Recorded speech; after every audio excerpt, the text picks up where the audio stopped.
A very good morning and happy new year to Salt TV viewers. My name is Timapolo and this is the newest version of the dialogue, and it is a time to look at those big stories that made headlines, interrogate events happening in political cycles, and again putting them into context. Welcome to the show. We expect a panel as it has been in 2022.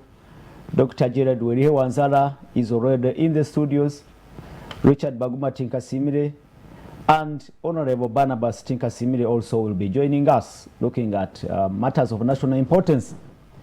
2023 started on a a high note in politics, looking at what is happening in the NRM, in the FDC, in the National Unity Platform, in Parliament.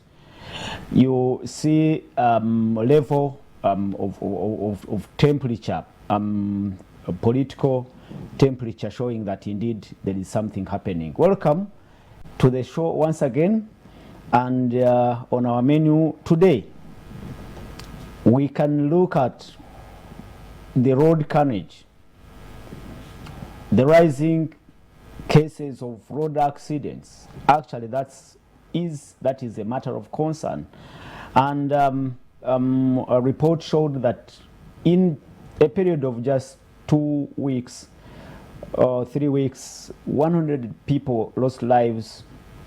You can imagine. And even in a special sitting of Parliament, yesterday the Speaker, the Deputy Speaker, Thomas Taebwa, directed that the Ministry of Works should actually present a comprehensive statement on these accidents.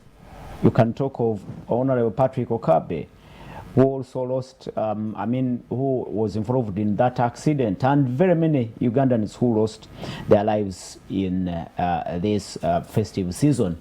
And that's a matter we'll give some time. And also on our menu, we'll also be looking at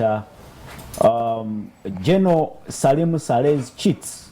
The Chits have caused commotion in political groupings, and in those Chits, General Salim Saleh is threatening the road mayor for Kampala, capital city, Honorable Elias Lukwago, that if he doesn't come out to apologize, possibly he will be withdrawing support. And that takes us to a big question. Are there members of opposition who are hobnobbing with the big shots in government? And that actually will be another topic for discussion this morning. And finally, talking about the late Honorable Patrick Okabe. In the NRM, they are now proposing to bring or to front his son to succeed him in the 11th Parliament. And that brings us to a question of whether it is now becoming a tradition in NRM to have either daughters or sons or relatives succeed their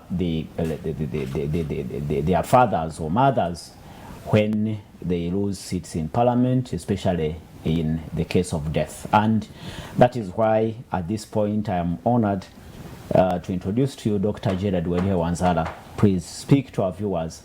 This is Dialogue 2023. Good morning, our esteemed viewers. Happy New Year. I can't take it for granted. I thank God who enabled us to cross over. And of course, we are also happy that you are live and watching us.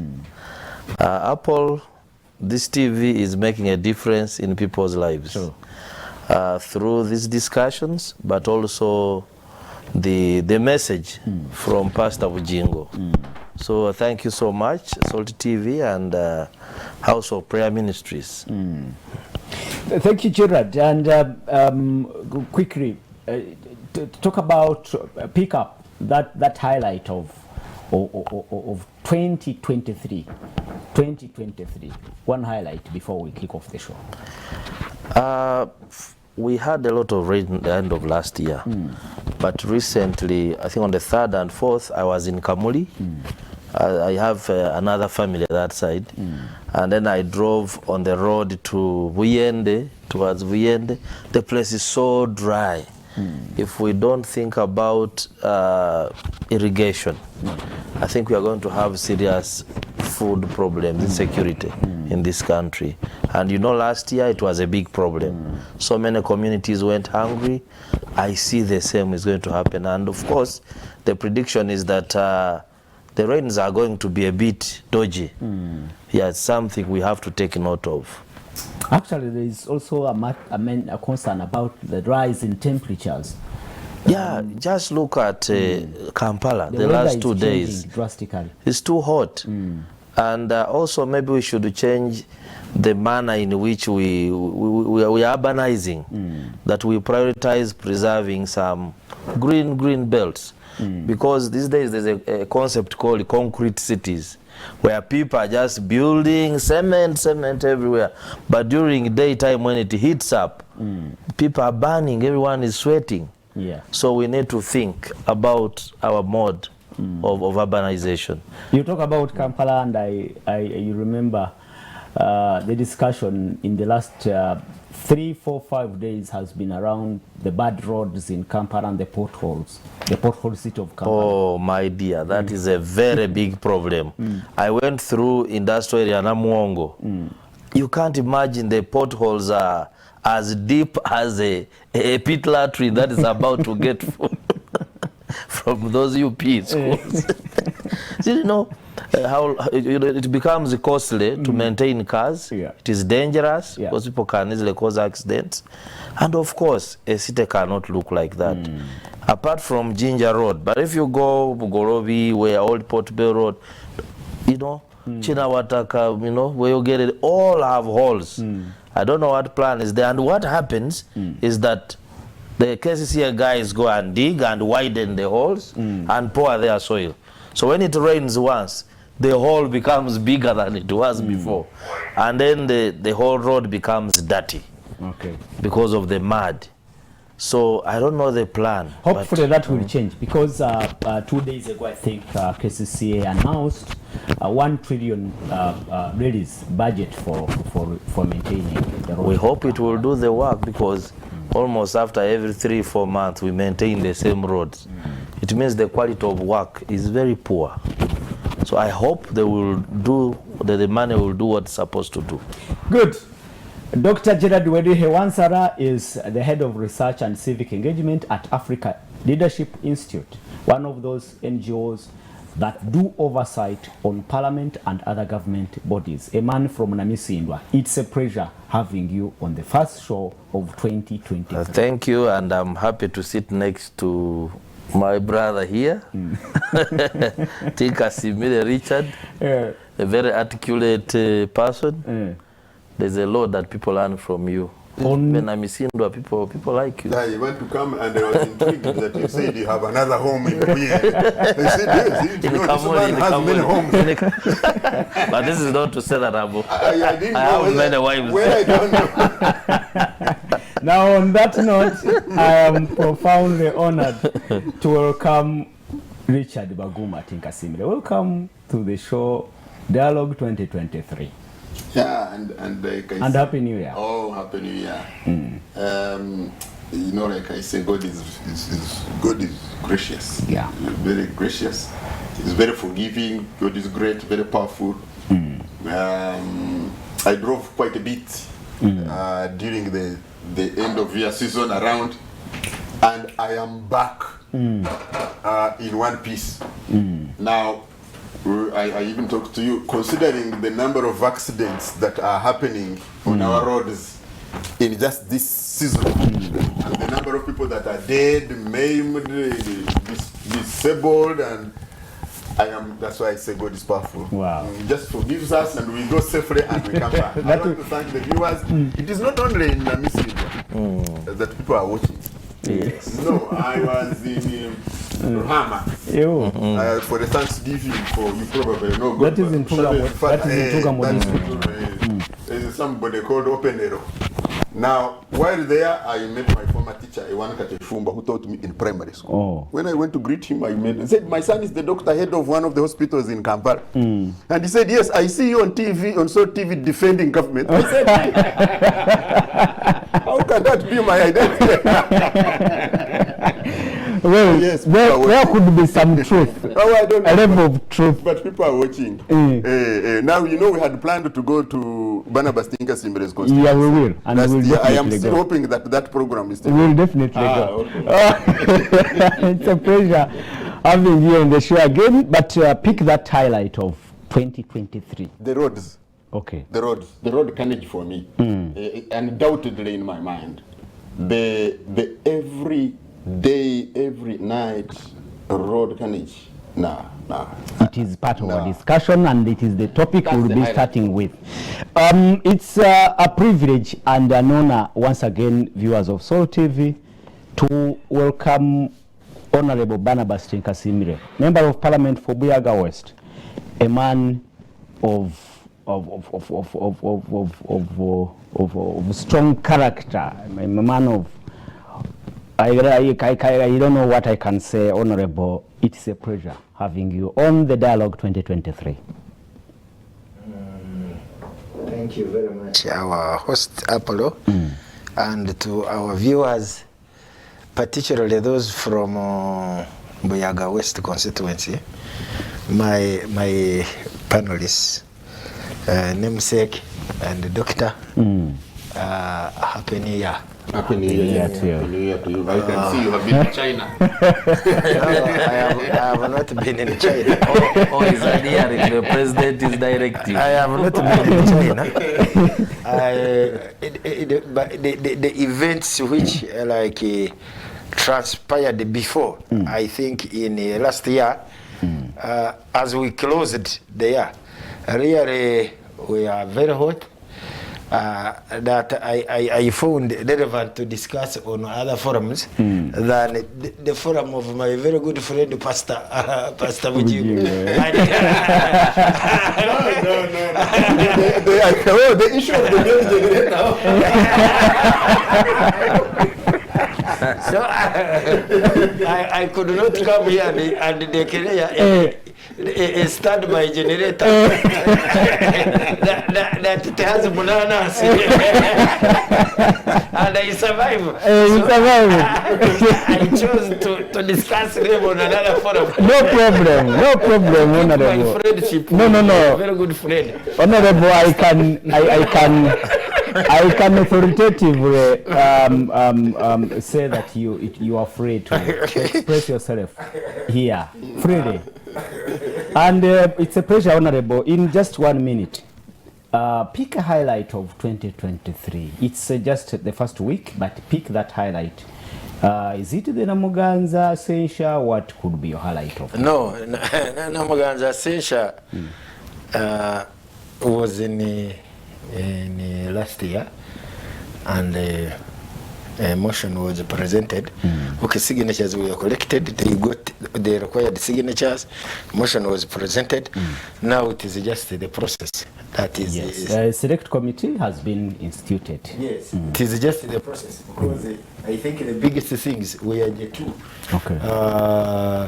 Collection of signatures and presentation of the motion. Oh, okay. The other one is just a formality, a process. Okay. I will not differ a lot from my other colleagues. The road carnage was just too much. No, because and it has continued. Even yesterday, we had a bus in Kona Kamdin, where almost half of its occupants all died. It's terrible. Honorable, you're free in my constituency, kick off the show. That is yesterday, the first but one, I was burying somebody who died of an accident, just a border accident. He was in a border, another border knocked him, and I think he sustained a fracture on the head, and he died. Oh, sorry. He died. So we really, I don't know what the police is going to do, but we urge also the public to be conscious. Particularly those who use border borders.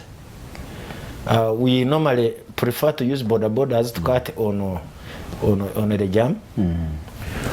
Because, for instance, when I reached the Luafu roundabout there, I said, do I park the car? Because the jam, the traffic was flowing very slowly. I parked the car and jump on a border, but I remembered you can just move from there to this place on the border and you don't reach. You don't reach. So I said, let me brave. Maybe now we have to adopt the system of adding 30 more minutes onto our journeys to avoid such hurried events, because you remember the brother-in-law of the deputy speaker parked his car, went on board, I think, to catch up with the quick errands, and he did not reach. He did not reach. They just crushed him, and now his history. It's been too much. Vehicles on Masaka Road, Kamunya, where every occupant disappeared, perished. You can't, it's just too much. Honorable, the question is, are we giving it due attention? Because it's not around, well, it was very, very prevalent during the towards Christmas and during the Christmas season. I have seen a policeman. But it has been a perennial challenge. I have seen a policeman on the road. This time they look to be more serious in stopping vehicles. I think you find I don't know what they do with that person. Those driving without driving licenses. So many things. Let me hope. But largely driving on the road is about the discipline of the drivers. Because you will find a driver, he will drive when he's on phone. He's not seeing what is coming ahead of him. And the next thing is bumping into you. Others are just stubborn. He's leaving his lane or her lane and entering your lane. Sometimes other drivers become also stubborn. No, it is not worth it. Just choose to use the skills of defensive driving. Drive your car. If he's interfering with your car, make sure that you don't knock him and does not knock you. And you go away. You go away. If you can find some space, please use that space and leave that stubborn driver on the road. Other than causing unnecessary jam, causing going either deciding to hit that particular person. Then the other thing that we have found, and I think the most people work too much during the festivities. They go behind the steering wheel when they are very, very tired. And they do not remember to rest. For me, I have made it a perennial habit that when I am driving and I feel like some sleep on my face, anyway, I will park my car, 30 minutes rest, and drive. That's what it should be. Yes. And all the drivers should do it, even when you are driving a bus. Even when you are driving a bus, also limit your speed. 80, to me, if you are driving at 80, at whatever circumstances, even the impact will not be very big. Because if you drive at 80, and by bad luck you did not see the object, but you brake. That means in the process of braking, it will come to 60-50. The impact at 50 will not be as big as somebody who is at 100, 120. 120. Like the bus, I think it would kill like 2 or 3 people. But an impact which kills more than half of the occupants. That means the driver was even when you look at the pictures of that vehicle, that bus that was involved in that Kona Kamudini accident, you see that from the outlook, you see that was really, really serious. Yes. And a car which is being driven at 120, most likely, you will not break it. Yeah, true. When you meet an obstacle instantly which you did not prepare. But at 80, because in most cases 80 constant, you will reach almost at the same time with the person who drove at 120. Honorable, let's go straight to what has been done and what has not been done. What do you think has not been done? Because for me, as a lawyer, I have read through the traffic laws, the available traffic laws. They are sufficient to curb this carnage on the road. Because the rules of engagement in the traffic is a strict liability offense. Yeah, true. You do not start saying, I did not know, or bring evidence against me, no. So an offense which is turned into a strict liability, that means the lawmaker has done his part. Okay. Now the enforcer is where there is a problem. Of course, policemen will prefer, some policemen will prefer to get 10K. Oh. They wave you off, 5K, wave you off. I am told these taxi drivers, they even give them 2,000. Yeah, true. Even 1,000. But you are leaving this man to go on the road. He's carrying people. He's going to kill them. So the the challenge lies with the implementation of those laws that have been put in place. Richard Baguma, let's go straight to what I asked Barnabas. What has been done and what do you think has not been done to curb this challenge and big concern around road carnage? I must also say that I belong to we are trying to construct something called the Road Safety Coalition for Uganda, Rosaku. In fact, we are also trying to build an African movement around road safety, because the African continent has the highest carnage. And it's not just road safety, it's also water transport safety. So yes, we are trying to create an African initiative around transportation safety, but in Uganda we are trying to register a road safety coalition. For us, one, I will pick a few comments from my namesake's comments. One is the lawmakers have done sufficient laws. You may need amendment here and there, but they have done sufficient laws. Good. We have the road safety bill is already. We have done sufficient laws. You know, amendments are already. Amendment. We need strengthened water transportation laws. Oh, yeah. Yes. So I think that's one. Two, what we have been trying to do now to push for are the regulations. Oh. Parliament has done the laws. We need to have the regulations to clarify some of the areas, to also give more specific guidance to the law. Are there grey areas? Yes, there are some. In the legislation? There are some, but because there are some also, but there are some areas that need improvement. For example, the drink driving section. We only have the breatherizer as the checking mechanism. Now we know that when we had the respiratory infections issues, we dropped the strategy. There are other provisions in other jurisdictions that are not necessary for breatherizer. So we need to introduce them. But the law gives us room to do that. We just have to clarify that in regulations. The speed limits.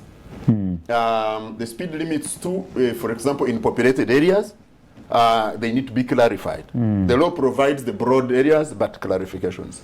The driving, for example, how what certification, what level of certification, what level of licensing do you need to be a driver of a bus, to be a public service? What level of experience do you need? Do you just go to driving school and start Are driving you a bus? saying we don't have those guidelines? We don't have those regulations? No, we have very, very old guidelines. No. So we have been sitting with the leadership of the Ministry of Works. We have sat and we have actually had updated regulations. Okay. They are only now stuck in the Ministry of Justice. But the Ministry of Works, we have cleared that. General Katumba was very, very cooperative, and the state ministers and the technocrats. So they moved that. So they are now stuck at the Ministry of Justice. We need the Ministry of Justice to expedite this. Oh, yeah. Yes, they let them move them. I am sure we shall find favor in cabinet. I have no doubt. So those are the technical things. The second thing we are not doing, and is my brother here talked about it, is that the primary responsibility is with the one on the wheel. Behind the steering wheel. Now, when you look at the statistics, there are 3 areas of per capita death that are very high. The public transport ones, because of the volume of numbers of people, the buses, the minibuses, and the border borders. There is almost zero effort towards the border borders. Impunity is, I can tell you, a border will not hesitate to slap Honorable Barnabas Tinka Siemere because he jumped a red light and Barnabas Tinka Siemere was driving on the green light. And for him, he jumped the red light. He will tell you all the obscene and whatever words, and he can come slap you. And there are no questions. Once he starts making an allegation, they all surround you. And the law enforcers seem helpless, the public seems helpless. But of course, we know the impunity. I always say impunity. It is because the border movement starts from plot 1, Nakasero or Entebbe, wherever. Oh. The first distribution of border borders, the one who continues to give breast to border borders is plot 1. Nakasero. So you in this country, that is where it stops. And you see them when they are angry, they just go to the gates of Nakasero. And then the mayor receives the call, or the executive director. So please, for me, President Yoweri Museveni, why are you abandoning us to die like flies because of border borders? You are making political gains, I don't know whatever, but can we really keep? But border borders. We really keep at this. But Baguma. You are going to ask me. But okay. In Kenya, how come? Yeah, there are very few. In Rwanda, how come they are disciplined? No, they are not few. There are many, but they are disciplined. For me, you can ask me all the questions you want. Plot 1, President Yoweri Museveni, the border problem is your problem. Save us. I want to tell you that yes, border borders can be a menace, possibly in these urban areas. But along Masaka Road, those accidents we are talking about that kill 40, 50, 60 people, along Masaka Road, along Mbari Tilinyi Road, you remember all those accidents, Patrick Okabe, in which Patrick Okabe died. Those are I think, border borders are not involved. I wish you also address yourself to that. There are 3 areas. The big buses, the minibuses, and the border borders. Okay. I want you to visit any health clinic. Yeah, some true. things that happen, I will not say them. The number of scheduled surgeries that are deferred because of the border emergency demand for theater and supplies and blood. Yeah, true. Is overwhelming. It is because the drama in a single bus killing 9 people or a minibus killing 7 people is not the same as borders around the country killing more than 10 people on a daily. You're right. So it's not dramatized as the same. But if you look, because for us now we are looking at this as people who are concerned about it and activists and studying it, is the border menace must be dealt with. And it is the psyche, and the psyche is reinforced because of the impunity that has been anchored and cemented by President Museveni Plot 1 and his people. Thank you. And we need education around that, but we need resistance. We must resist. Thank you so much. Dr. Gerard. Yes. Your fellows and colleagues, comrades are talking about enforcement as one of the challenges in tackling the increasing cases of road accidents. You can start from there. Yes, if you look at the factors contributing to the increase in road accidents, of course, enforcement, they all come back around enforcement. One, dangerous mechanical condition of vehicles, the mental health of drivers or people riding motorcycles. You see, to obtain a driving permit, you need to go to a doctor and they examine you.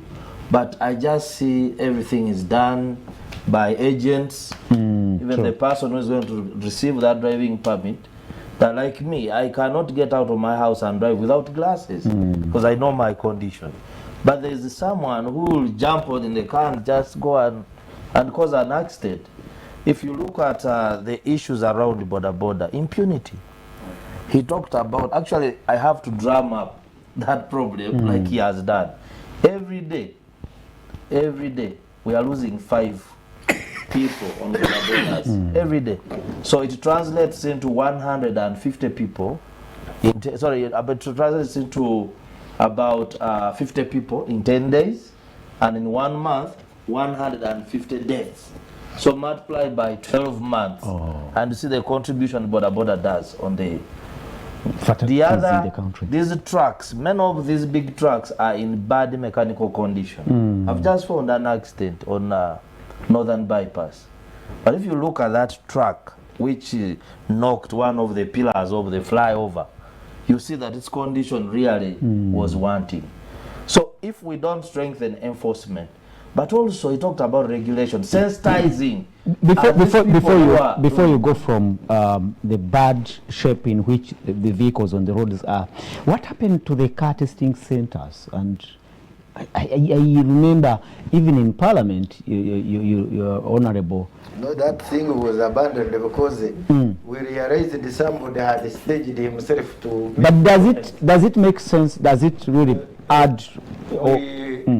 We had police testing centers, and we felt we could revamp them such that the person who is in charge of control is doing the testing and enforcement, and when he finds your car not fit to be on the road, is declared as so by the one who is by even issuing your certificate that you are not supposed to be on the road with the car, the plaque of the number plates. But the other side, this person was just making money.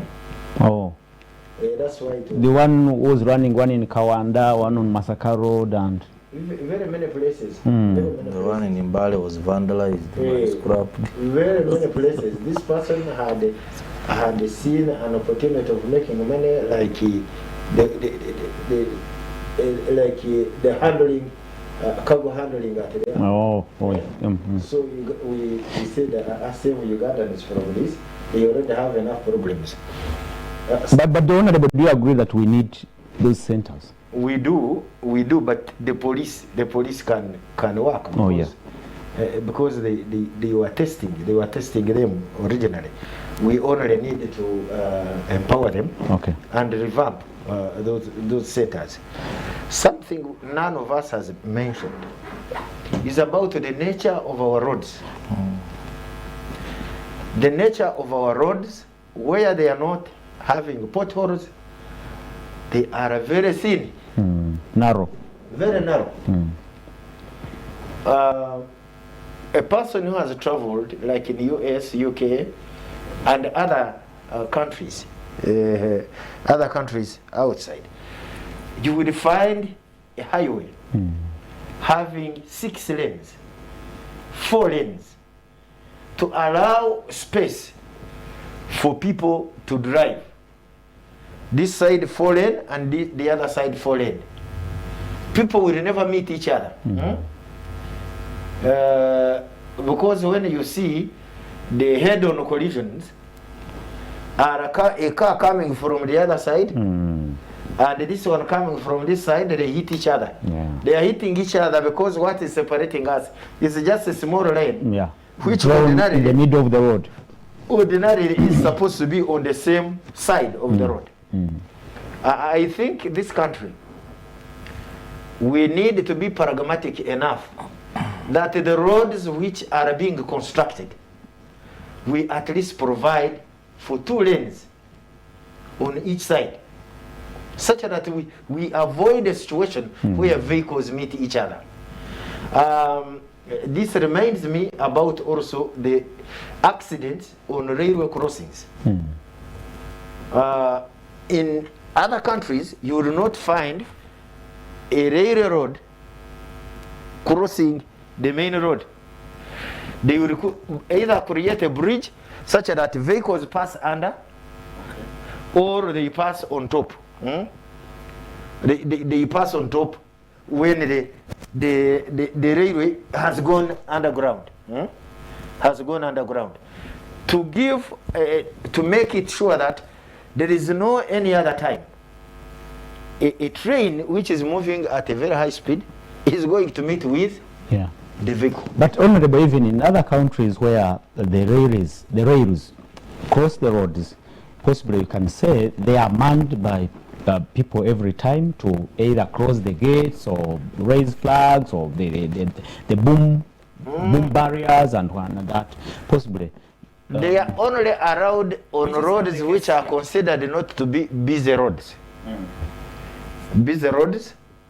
I saw this in Missouri in USA where they were crossing, and I asked why.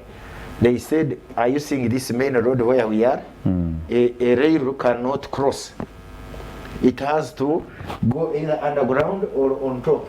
The reason is that this is a very busy road.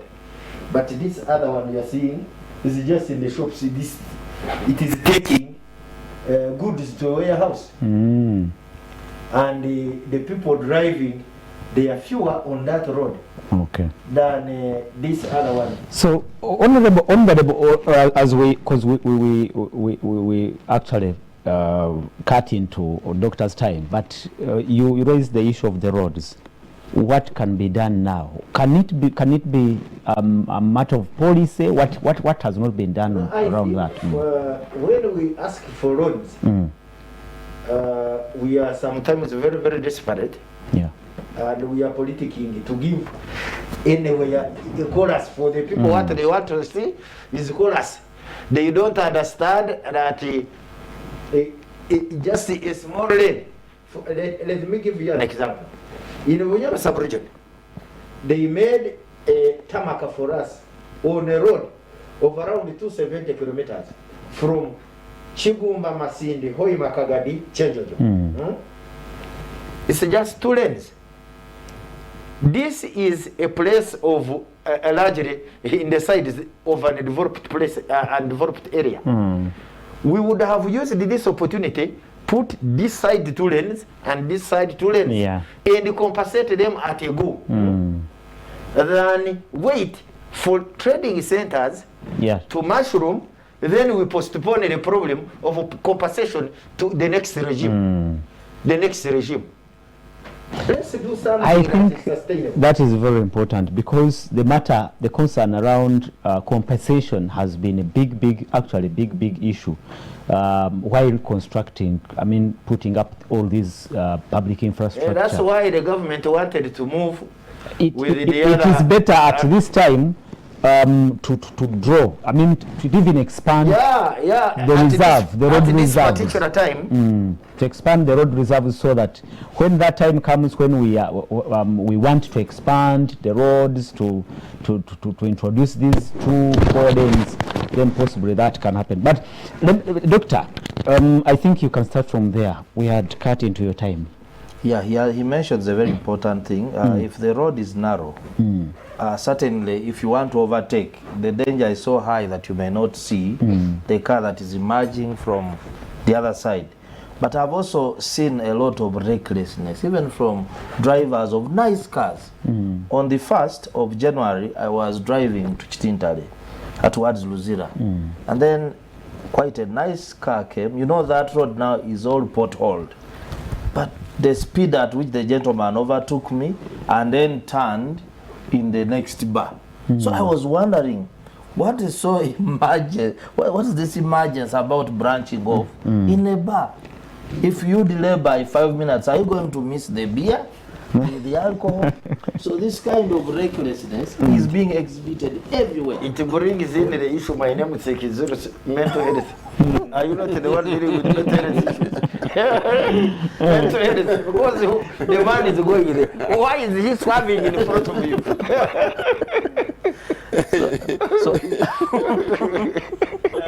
So these are kinds of things we see every day. There is a time I was taking my daughter to the hospital at night, and I can tell you the madness I saw around Bugorobi.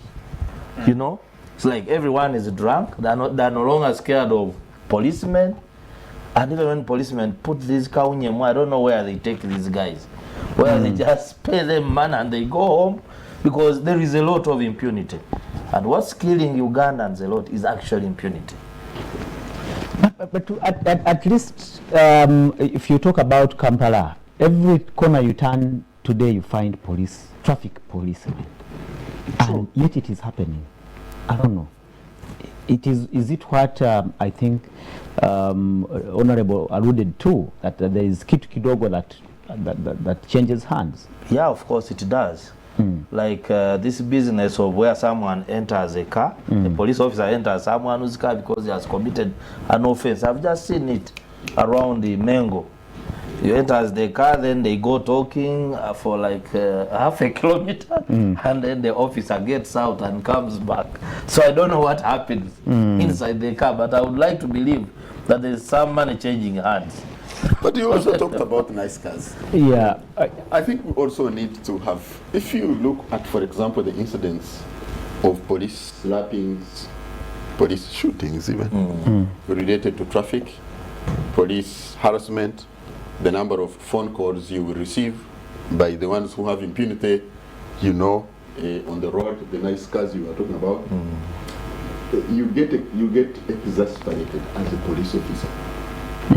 Yeah, you get you find a vehicle on that road. It is known for impunity. You pick the guy. The next day, the next minute, your boss is calling you, telling you off. So you stand on the road and you say, but now I'm going to be abused for doing my job. I'm going to be slapped. Even in some instances, we know police officers have been shot. Traffic. I mean, really. So, but imagine a police officer who has been shot. How are they even going to get treatment? Who cares about them after that? So we also have to be empathetic to these police officers. We mistreat them, we abuse them, we harm them.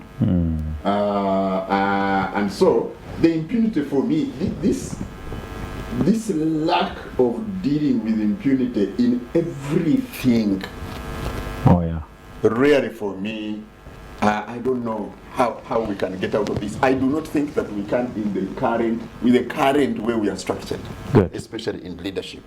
And finally for me is we need to go back to mass education. We used to have mass education about road safety. For me, I remember. Actually, it even started in nursery schools and primary schools. That has been abandoned. You can't find it anywhere. So even the basic things that would happen don't happen. But knowing one thing and we are paying the price. And doing it is also another thing. That's true, but also not knowing at all. Okay. like borders Gentlemen, this is Sos Peter Mwase is the mayor Makanga in Buyende district, and he sends a message. Principal and Dr. Jared Wanzala, the unfortunate accident at Camden and Minerals, have seen more than these people die in 2 months, but this should take each of us to do their role on the job. The drivers to be alert and careful, doing only what is right, and the traffic police to enforce penalties to whoever breaches traffic rules rather than taking bribes. Police should increase traffic officers on the road. Parliament should enact more tougher traffic laws and penalties including at least 1 year cancellation of any driver's permits for talking on the phone, overtaking in dangerous spots, extremely drunk while driving, because we cannot wait for accidents to happen and then we cancel. Some of those things are the Thank you so much. We have proposed. Sos Peter from Buyende district. What's up? Some of the seen things we are put in the regulations, if they are cleared by the Ministry of Justice, because the laws that the Tinker Siemens give us the room to do that. Okay. We just have to give the enforcers the very strong regulations. We, for example, are also including, because you see, every time there is KCCA has people, then they are contesting. You find people going to court. What are civilians doing in traffic control? Why not? Why do you have enforcement in all the other areas and you don't want them on the road? And you go to contest, and legally, yes, you contest. So we are saying, why don't you chew these things? I was in Nairobi just before the year ended, and although they stole my phone, those enforcement guys, but yes, they stole my phone from the car. But the drivers would tell you, I can't park there. The drivers of Uber or any car, I said, why? They said, you see those people standing there in civilian clothes, some of them are city council enforcers. Oh. Yes. So they Actually, just you are right. and identify themselves. City Council in Nairobi enforces traffic. Absolutely. Absolutely. Why not? So why not here? Why do we challenge that? Yes. Yeah. So for me, I think that this, and that's why really I have been pushing for the regulations, that we need to expand. We want traffic officers on the roads, but how many can we have? All right, gentlemen, we only have 5 minutes to close our first hour. Honorable, way forward now in just 2 minutes, 3 minutes. I propose a way forward that on top of the manual enforcement, we can go digital, because we have cameras and traffic lights on the road. Those overtaking who are being seen by the camera, they can be issued with those tickets.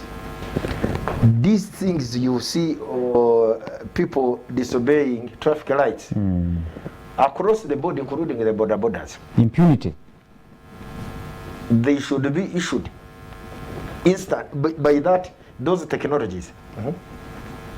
Put cameras. You cross when it has not given away, because you will be photographed, and you are given an instant permit, express permit, which you have to pay for.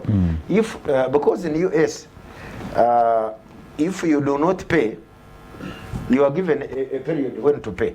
If you do not pay, they will take you to court. Yeah. And when they take you to court, they will the reason is to show cause why your permit should not be cancelled. And the litigation is a strict liability. It's a strict liability. The state has little to argue in that matter. So at the end of the day, it is much better for you to pay the fine. And there is also a maximum number of fines you can pay. You are not going to pay to keep paying fines when you are breaking traffic rules. Yeah, true. A certain number, your permit will be cancelled. You will be declared a person who is not allowed to be on the road driving. Good. Honorable, thank you so much. And Doctor, you're parting short on this, and especially on way forward. And we close the first hour. One, border is a political problem. So the politicians should really rethink this, how to solve this problem. I saw the head of state being quoted recently when he was asked about his energy plans for 2023. And he said he's going to give electric motorcycles to the borders and then withdraw the fuel borders. So it means we are not about to see borders off our roads. Border. And yet modern transport is going towards safety, mass, and speed, and then environmental friendly. So if we don't have those into consideration, we are not moving anywhere in our sector. The other is strengthening enforcement. Then the other, reviving the issue of inspection under the Inspectorate of Vehicles of government. Okay. I think I pick the issue, the concern around impunity, very, very pertinent, the concern around enforcement. Somebody somebody told me, even in Uganda, it is different. Where you see, I mean, even traffic officers who are on the road are majorly concerned about, are targeting, they want to arrest you when actually they will be on the road to guide you. I don't know if you get it. He gave an example that traffic officers in Uganda, at times, they even hide themselves around the corner to lie in wait and wait for anyone to make. Like yes, and then they pounce. They pounce when they are waiting for their yes, yeah. When instead in the national park. yes, when instead they would be there to guide and possibly. So they are looking at punishing, not to guide and I think that is very also important. Gentlemen, we have to move on. We have to go for a break. Viewers, thank you so much for watching. I think it was important, and just because they made it a highlight of the new year, and indeed it's a real big concern, we decided to give it more time. And when we return, we will be looking at those cheats from General Salim Saleh. What and indeed, like I said, they have caused commotion in political groupings, and you don't know who will be next, because now the discussion is, and the question is, are the opposition really in bed with government? Is it true that the opposition, we have opposition during the day, and in the night, during the night, there is no opposition? Or indeed, like President Museveni said, we do not have opposition. Those are the issues we'll be looking at, and finally we'll be looking at, finally we'll also have, if time allows, we'll be looking at the political succession, especially in Parliament. NRM in Saleh is now flaunting the son to Patrick Okabe. Is it becoming a tradition in NRM that every time a member of Parliament or any leader in any other position dies, they must bring a son or a daughter? We go for a break and be returning after a short while. Don't go away.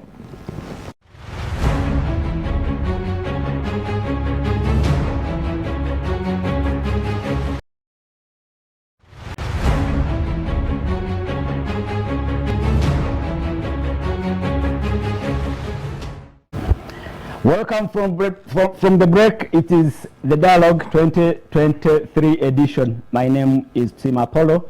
Honorable Barnabas Tinkasimire, Member of Parliament for Buyaga West, is in the studios. Richard Baguma Tinkasimire, Communication Specialist, is in the studios. And Dr. Gerard Werihe Wansara, a man from Namisindwa, is also in the studios. And at one point he was targeting a constituency there. Which name was that?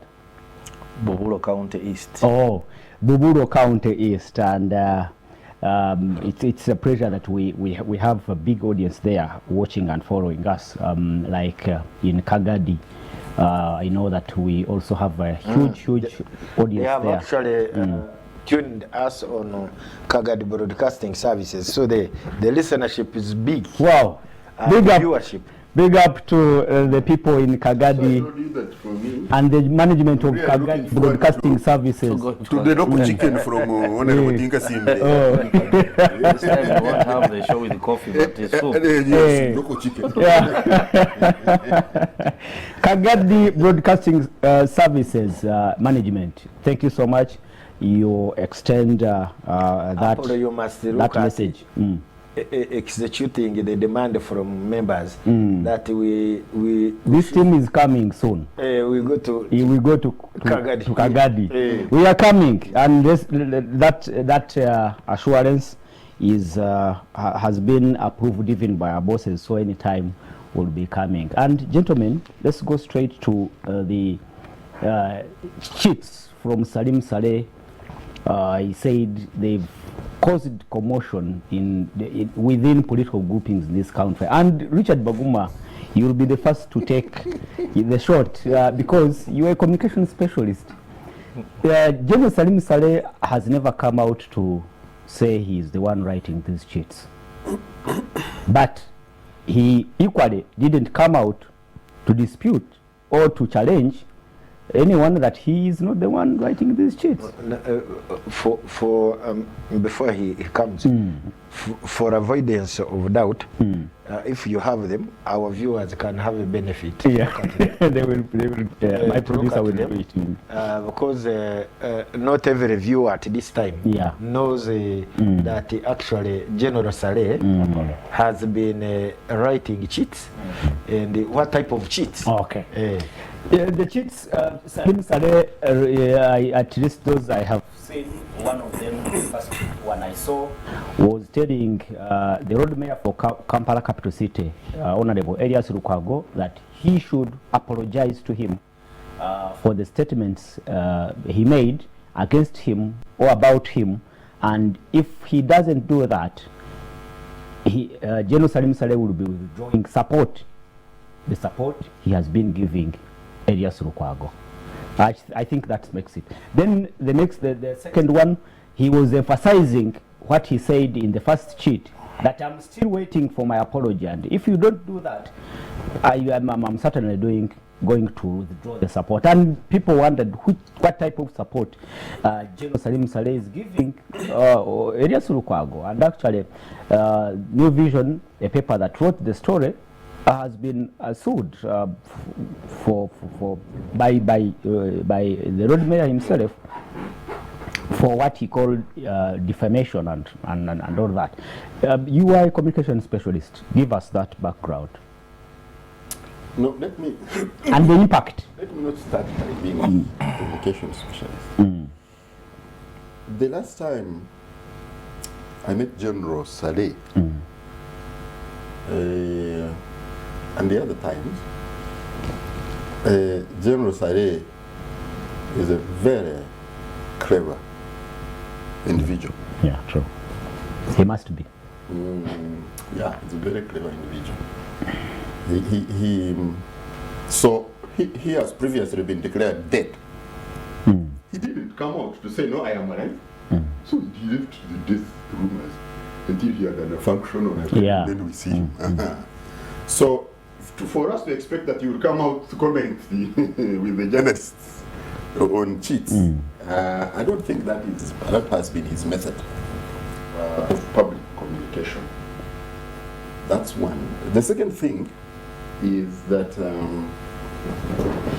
General Saleh is the fall guy for President Museveni. And it's been this since Bush days. General Rufu, whatever the nicknames, and the mobile brigade. Days. So he's the fall guy for the president. And the Tinker-Simers, you know, the Tinker-Simers have been in the political field and arena for a long time. But you see, for me, what would be most shocking is not that people across the political divide talk. It would be that people across the political divide don't talk. That's what would be shocking. Because even when you have the most ferocious war, the generals managing that war always find methods of talking. So Tigray, they will be killing each other on the ground, they'll be looking for ways to talk. ANC and Mandela will be, incarcerated, will find ways to talk to the apartheid guys. Even now, I am absolutely sure that the Russians and the Americans with Ukraine, they are using their diplomats, whatever. They haven't closed the embassies, and their intelligence people must be talking. Here, when we were fighting with our brothers across in the southwest, in Congo, clashing everywhere, there was talking. So for me, what would be shocking would be that people across the political divide don't communicate. I think that would be the most dangerous for any society. So that's one.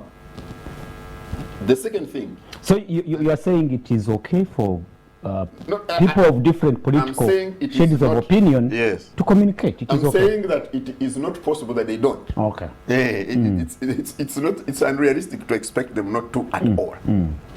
So that's the first thing. The second thing is that General Saleh himself, we know, is the one who reaches out to all kinds and all manner of people. If it is going to deliver for them a certain agenda, they know how to bend low, come to you, what was this guy in the guy who is disabled in the ghetto? Butcherman. Butcherman. Now, I keep saying, I don't know if you remember, that General Yoweri Museveni, I think it was in Kororo, actually saluted Butcherman. I don't know if these things happen and people notice the significance of this. So what for me now would be, first of all, I don't know if that cheat is true or authentic or not. But let's proceed from the assumption that it is. What would be the purpose of leakage of this note? Because it should not leak. It would be one of General Saleh's runners, very efficient, very well trained, very highly educated, very smart. We sit with them in coffee shops, people don't know them. Delivering this note to the government. The first one leaks, the second one leaks. Why? What is the purpose for the leakage? It's for me, I think, what we should be interrogating. That they talk, that this one lends political support to the other, for me. Perhaps it affirms that possibly it is deliberate. The leakage of the cheat was deliberate. Yeah, but what is the objective?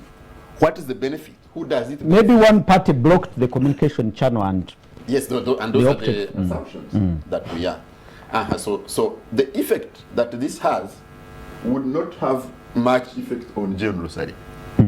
The effect, whether true or not, is on the mayor and his team. The politicians who have been accused of being morals previously have jumped on this. Yeah. To drive it as a true gospel truth. But you see what we told you. All of them are running around there. I mean, no one is in their usual wisdom questioning the authenticity of this. They are happy to tell. The mayor, of course, has to fight back. He's drowning. Yeah. This is a sentences that are drowning him politically. So he has to rush out the new vision, rush out everybody. And for me, we have seen people in the opposition fished. Yeah. You are the leadership of your parliament now. Totally. It was fished from FDC. Fished, from the opposition. And many other people. So if the attempt is to undo the Lord Mayor politically, and therefore destroy the opposition like we were promised. Because we were promised that by 2026, the opposition will be no more. Those were the words. Yeah. So probably this is a very, another attempt. And you see, I say one of the things I did in my study for communication was propaganda. So that's how propaganda works. That is pure propaganda. Because the propaganda is a science. This is how it works. The most important thing for the Lord Mayor is to sow suspicion around his closest political allies and his most trusting lieutenants. That really would be the most impactful thing for whoever is peddling this and peddling it consistently. In one statement, do you think it is these cheats are of, I mean, their impact is huge? Tell us about the impact of no, for me, I think cheats. they should not be spelled as cheats, C-H-I-T-S. I think they should be spelled as cheats, C-H-E-A-T-S. In your opinion? I think this is cheating. In your opinion? It's political cheating, it's political manipulation, it's political. It perfectly fits the science of propaganda. Yeah, and I think the authenticity, because I would expect that genuinely General Saleh would deny them. Exactly, that is it. But you see, denial. Baguma. We know denial don't mean for someone to sit somewhere and you sign in the name of Gino Akamba now. For instance, if it is not himself who has signed it, would you think the general would sit in his office in Yes, Namunkekera I can and tell you have said that the general is dead. The worst thing you have said is that he is dead. And the general has given away. So what about the cheat? Just a minute. let me hear from Honorable Barnabas. Well, Does this really bring out or reaffirm that indeed in the opposition there are morals, or we should treat this as propaganda, as Baguma is saying? morals. What do you call morals? Those. Okay, as used by General Muntu and his group. Okay. You know, General Mutu has been also told, we are told he's a more. A very important question. The work method of General Saleh is highly, I would say, to us who look at him, is highly admirable. He will go and analyze a problem and deal with it properly. I know he's very, very powerful, but he prefers much of his work to be done outside the media.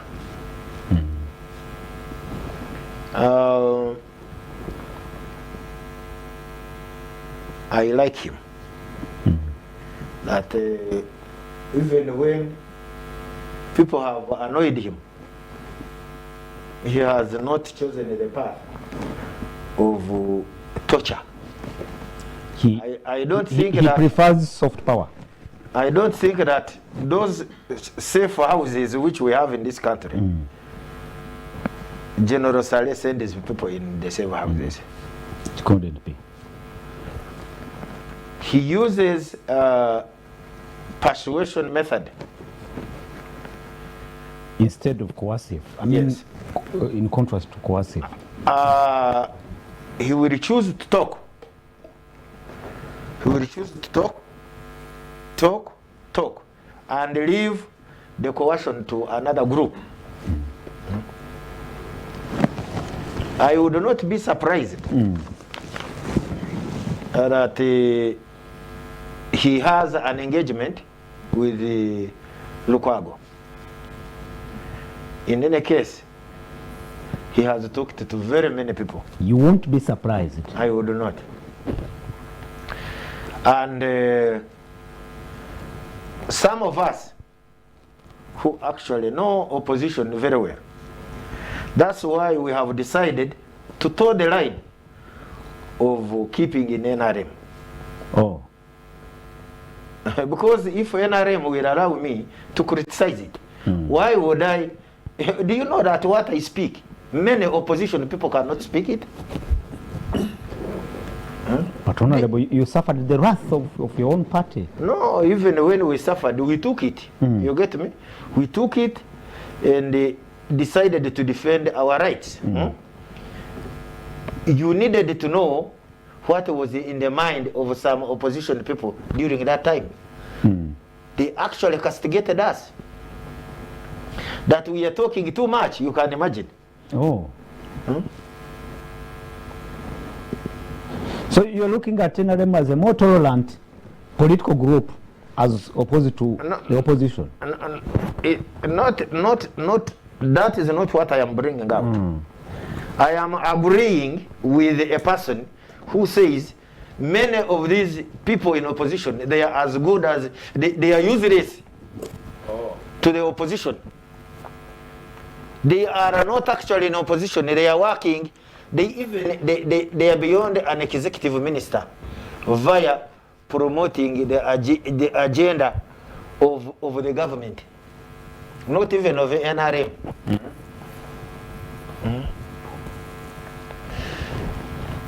One time, we were in a committee. I saw an opposition member submitting. I said, is this an opposition person? What is it? He was proposing that media houses which air out incorrect information should be closed down I said, is this an... We were in the committee. We were in a retreat. Is this an opposition member? And at that, he has been a journalist for a very long period of time. An accomplished journalist. Proposing this. Is this person in opposition or is somebody else? So Honorable, you confirm that indeed in the opposition, the real opposition are very few. And it is even worse at Parliament. Because what I know is that the people who are leading us today, they are from the opposition at some point. Yeah, true. So they have mastered the art to a level that literally now an opposition guy will remove even the emotion to support the government. Something you yourself you cannot do. So I want to give you an example. When you look at these big things which have gone through the parliament, the local money that was given. Yeah, 207 billion. The noise was just from the leader of opposition. I even don't know whether it was genuine or not. The submissions. They are just stage managed. These guys, they just come on the floor of the house to stage manage. Really? When we were amending the constitution about age limit, 2017 kojukwatako, we NRM people, we were not given the ones who voted, who were suspected that are going to vote against this thing, because we had been engaged so long, and we had stuck at our guns that we are going to vote against because our constituents commanded us so. Opposition people, we have given the 200 million. Really? Yes. Honorable Odonga Oto said somebody came to his car and was just either to greet him and dropped there a bag of money and ran away. And ran away. So for him, as a very bright legislator, he just chewed the money. He confessed. But actually that was not the method so that honorable, was used. You The mean, money was given directly. They even knew where to pick it from. so you mean To all of them. you mean to say what we are seeing or what we are actually surprised about, the cheats and everything, has been the way that has been the modus operandi that has been there for very long. People who I have appeared on radio, TV, when we allow calling in, they say Barnabas, you cross to NOP, cross to FDC, cross to do what? If this is what opposition is all about, why would I cross there? Okay. Why? Thank you. Thank you, Honorable. Let me hear from Dr. Jared. What do you make of these cheats and the commotion now that is Among the political groupings.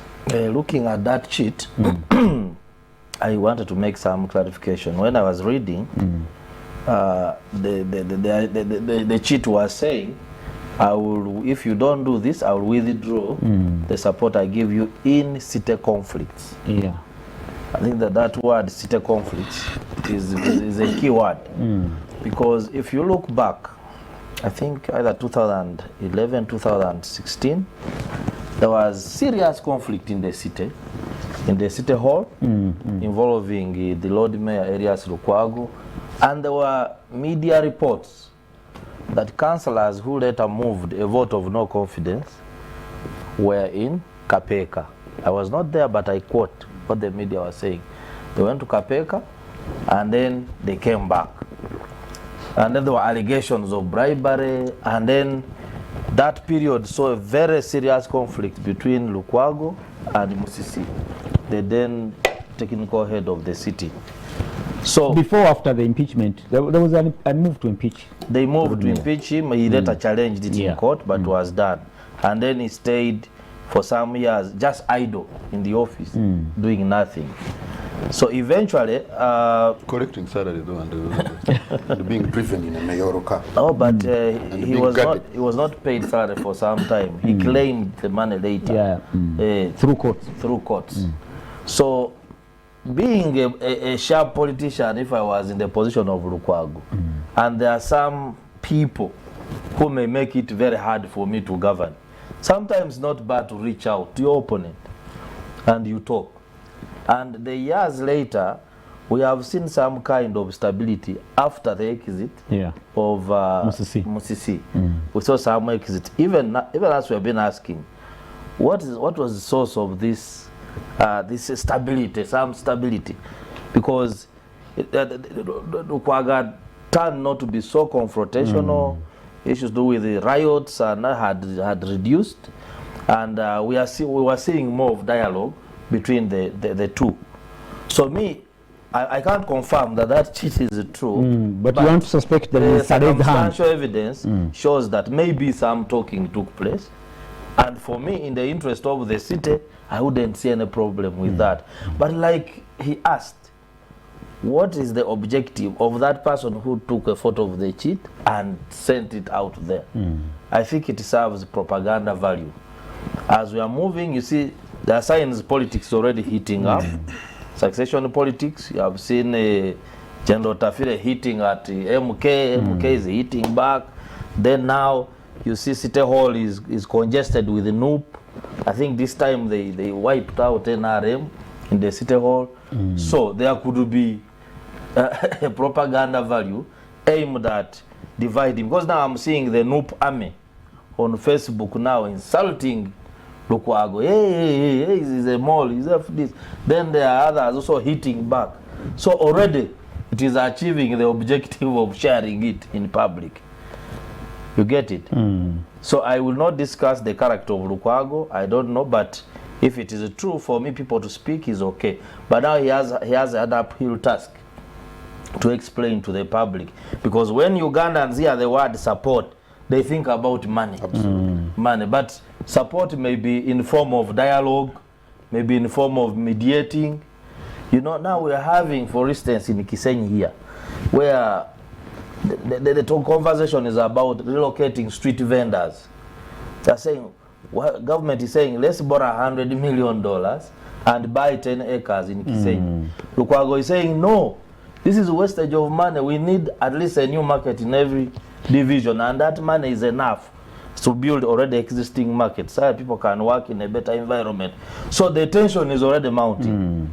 There are issues to do with the roads, about I think some trillions of money. 1 trillion has been released. So where resources are involved, service delivered to the people, I think people should talk. People should talk.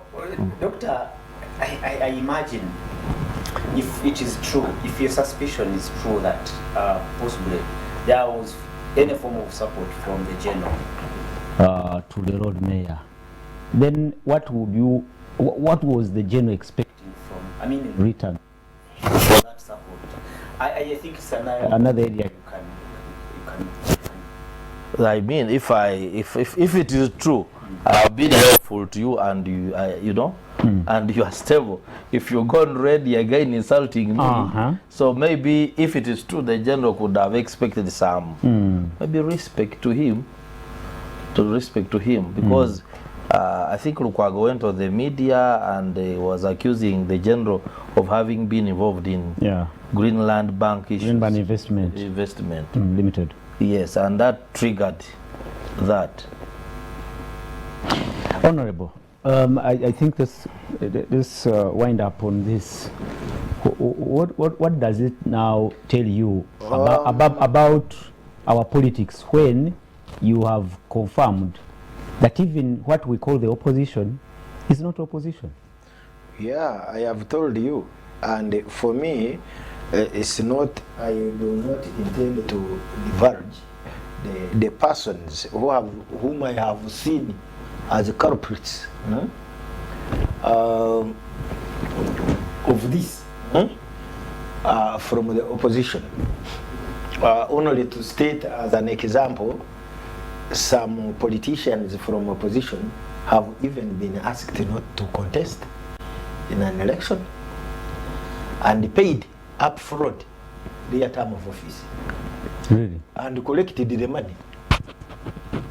With my own eyes, I have seen that money. Where NRM has interest, they pay off the opposition candidate. He opts out of the race. Yes. Not that the NRM will win. I think to deflate, to manage opposition. By that time, it was FDC. FDC is working like even the one leg is not touching on the ground. Oh. We cannot say that it is working like a hen with one leg. Even the one leg is not touching on the ground. Nope. This is flying. Both the legs are not touching. Literally, I even don't know how it is working. He's limping. That's his Not even limping. Touching the ground. You are touching the ground with one leg. FDC and the DP, those ones, I don't think that even there is a leg touching the ground. Now, nope, the leg is doing what? It's touching the ground. He's touching the ground. And UPC is an ICU. What is the future of what is the future of our politics if we do not have opposition, like you're saying, or you're alleging? What I really don't understand how opposition is going to proceed in such circumstances, because for me, I do not dismiss these utterances by the president that by 2026 there will be no opposition. He is up to the task. He puts a budget to manage the opposition. When you hear, I will withdraw your support, my support. Whereas my doctor is trying to be diplomatic. The blunt truth is that the support is financial support. Is monetary. We have seen people carry billions and billions of money to keep quiet. You tell me the day you will find Lukwago in a demonstration. You tell me. Even those ones who are in a loop themselves. Do you expect The Lord Mayor of the capital city also to be involved in street demonstration? He's in opposition. He's in opposition. He's lucky that he's heading the capital city. Service delivery, those negotiations for service delivery, I don't think that they meant that those ones. The dangerous ones are like the one he was talking about of Jennifer Musisi and him. Then the city refusing to pay Orokwago his costs. His costs. And also fixing a few things for him in a campaign. You know, you have to win an election. You have to win an election even when you are in opposition. How do you win it? We have seen you bring Babu, his NRM, from the city. He will tell you that the money that defeats me is not from NRM. I'm NRM. Oh. Yes. He will tell you the truth. Me, I have shared with him. He's a very honest old man. He says no. So NRM uses, buys off, or it's a part of funds. Okay, funds some opposition. Yes, it is a part of politics. When you see in Kampala, Honorable Sereko is independent. Yeah. In the other time, when we were declared rebels and went to Supreme Court, he is the one who was distributing the money for NRM, for Aga bearers. I said now. Oh, it's a tragedy. Wind up, Honorable, on this matter. Make a statement and we move So on. we will need maybe when even when President Museveni goes away. We presume President Museveni goes away and I am the head of state. I will employ this method against them. Oh. Yes, because you know they have money. I will buy them. They keep quiet. They just talk, because if you just talk and you don't act, me, I carry on with my government. Thank you so much, Richard Baguma. We are looking now at we are moving closer to 2026. Does this mean that President Museveni has cleared his road for another term?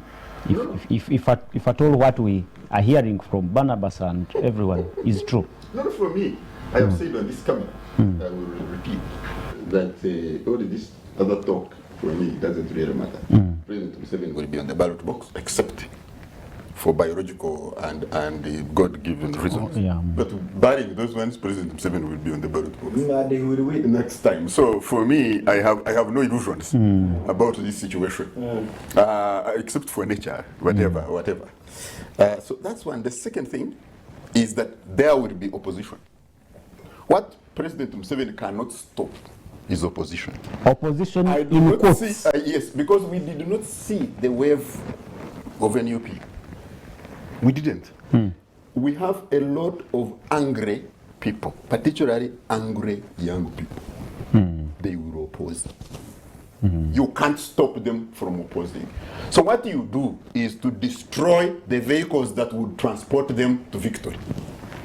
But Baguma then. So they oppose without leadership and organization. Exactly. That's it. So but there is going to be opposition, and it is reflected in the voting patterns. There is no question about it. In simple terms. In fact, what happens is that they are so disillusioned that they don't vote in the numbers in which they oppose.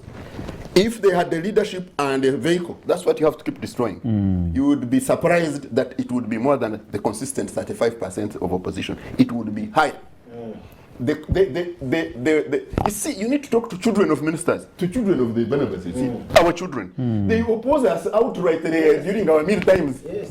Yes, during our meal conversations on our dining tables, they oppose us. That's true. So opposition will be there. So the opposition has been there, and it is indeed there. Yes. But the leadership of opposition have been targeted. The vehicles to and destroy. And that's what he's telling you. And demolished. Yes, that's what he's telling you, that Neutralize it will be the same methods. And these methods are used everywhere, all the time. Even in monarchs, if you are disagreeing prince, you die. That is. So it's for me, this is going to continue. The only wave we should worry about is that we have latent opposition. We have it, we experience it every day. It is an incident that would trigger an organized group and you'd have a massive shock.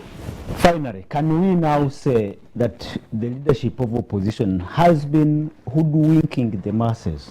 Can you say that? No, you see, for me, I told you I would be shocked if they were not engaging. That's where I would have my shock. That they are engaging. No, but if they are expressing themselves as opposition, and whenever they take the podium, they present themselves as opposition, then haven't they hoodwinked their followers and supporters? No, you see, it is not hoodwinking. They're not putting a hood. It is that for us, the general, everyday Mwananchi, we don't understand what goes into the machinations, into the negotiations, into the processes of governance. We don't know. We don't know that our MP was a bag of 200 million was thrown in his car. When we just see the MP coming and supporting a church, supporting a primary school, and supporting a mosque, and we say he's very good and very generous. And so we give him more votes. It's just that we don't know the back end. It's like when you see this TV program, imagine the viewers. They have no idea that there is someone in the control room, that there's somebody in the not control, one or somebody two. in the cameras, that you know, they are cables, and they have no idea. They just see us, and for them it is this glam. I carry my children to studios many times when I go, and they come and say, hey, we thought.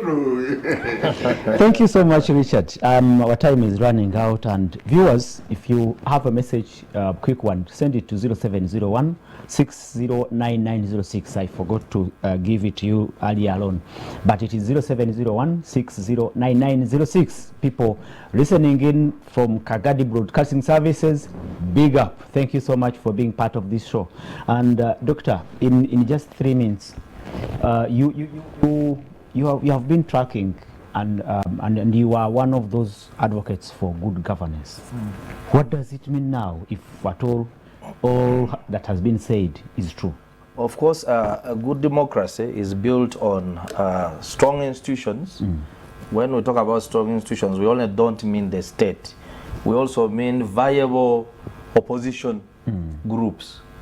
That when people look at the opposition, they can have hope. Okay? Also, democracy thrives on the rule of law.